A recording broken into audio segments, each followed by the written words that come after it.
and good day. My name is Jürgen Steinmetz from eTurboNews, and this is a breaking news update. For more news updates and shows, please go to youtube.com/travel news group. youtube.com/travel news group. Here's our update. Quote, Kenya to host UNWTO General Assembly. I'll let you know as soon as there is white smoke, was the feedback by a spokesperson of a prominent minister involved in the discussion of the venue change for the upcoming UNWTO General Assembly. 3 days ago, the Secretariat of United Nations World Tourism Organization announced the change of the venue of the forthcoming 24th session of the General Assembly, due to take place in Marrakesh, November 30 to December 3, 2021. The Secretariat, after consulting the chair of the Executive Council and the Government of Spain, has informed the member states that the new venue will be Madrid, on the same dates. Najib Balala, Secretary of Tourism for Kenya, yesterday invited UNWTO to hold its 2021 General Assembly in Kenya. The next General Assembly of the World Tourism Organization, UNWTO, may very well be the most important meeting this unaffiliated agency ever had. The two questions are now: will the General Assembly still take place November 30 or at a later time? Will the General Assembly take place in Morocco at a later time or on November 30 in Spain or Kenya?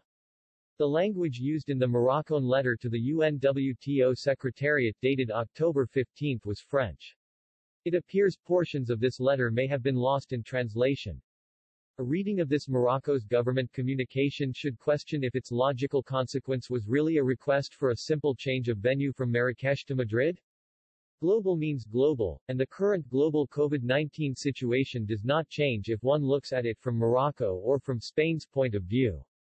But there is a real subtle point that gives the impression that the Secretariat, for some reason easily imagined, or purposely distorted the communication by the Moroccan government. If the specification of time or place or both had been placed in this communication, the Moroccan government requesting a change of venue would have been correct. However, by itself, the letter sent by the government of Morocco may have not meant to ask for a move of venue country, but a simple request to postpone the General Assembly written in a polite French diplomatic term. As a matter of fact, it is hard to believe that in the current global situation of the pandemic it would have made any difference if Madrid or Marrakesh from the point of safety and security. Between October 18 and 22, Spain registered 13,346 new cases, i.e., a daily average of 57.13 per million, whereas in the same period, in Morocco the new cases have been 1,350, i.e., a daily average of 7.49 per million, which is 8 times less. The Comunidad de Madrid issues weekly reports on the pandemic. The last one refers to the week October 11 to 15 and registers a daily average of 44.4 new cases per million. That for the following week has not yet been published, but the global data in Spain have registered an increase of 13%. In Morocco, local Marrakesh data are much lower, in the order of a few units per million. In the eTurboNews article from yesterday, it was suggested that the change of venue is one more move by the current Secretary-General, whose election campaign has caused more than one eyebrows raised among people acquainted with UN ethics. The General Assembly will be the place to seal the confirmation for the votes the UNWTO Executive Council gave to elect the current SG for a new 2-year period. If the member states are represented in the General Assembly by their ambassadors in Madrid or if there are many no-shows, the analysis of the eTurboNews article would be correct. However, it is not necessarily so. In Spanish, an often used sentence is "Le salió el tiro por la culata," perhaps more expressive than the English translation, "the shot backfired." Morocco has recently blocked incoming flights from several countries. This is not the case for Spain. Spain is one of the few European countries that allow entrance without quarantine for those that are fully vaccinated. Whether this will catalyze a reaction by the countries that were excluded by the intense travel activity by the current Secretary-General during the year prior to the Executive Board election is unpredictable, but possibly. It will be mostly influenced by the capacity of Arab, African, and small Latin American countries. It may be interesting to analyze the procedure of a change of venue. The first comment is about timing. In November 2020, World Bank, IMF and the government of Morocco decided to postpone the IMF annual meeting for 1 year. It is now scheduled for October 2022 in Marrakesh. At the time of change, the daily COVID cases in Morocco and Spain were 10 times more than now. This did not cause any worry to UNWTO. During that period, the agenda of the Secretary-General was focused on something many people considered suspicious.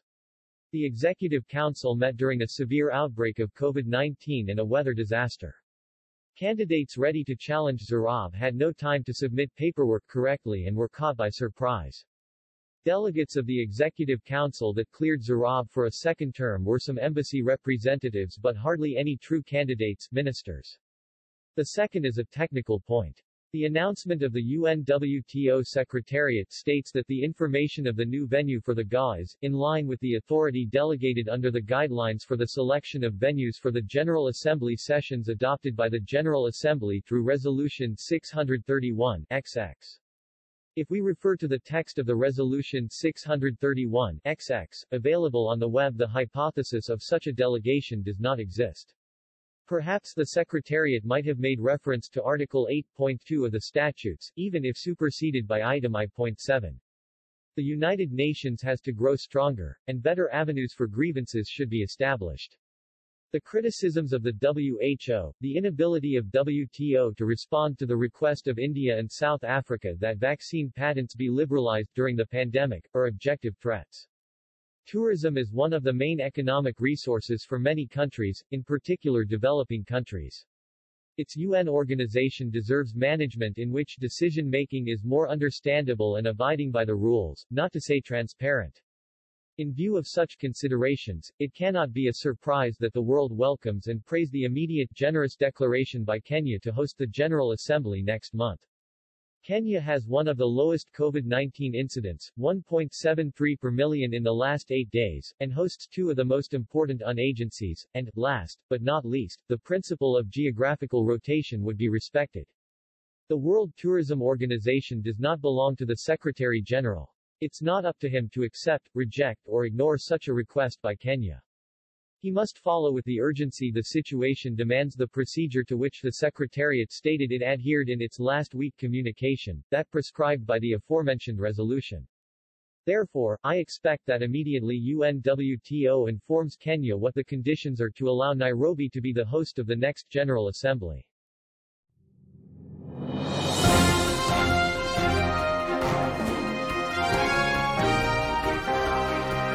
Thank you for listening to our news update. There's more on youtube.com/travel news group, or you can read us, of course, in going to our news portal at eTurboNews.com or travelnews.online.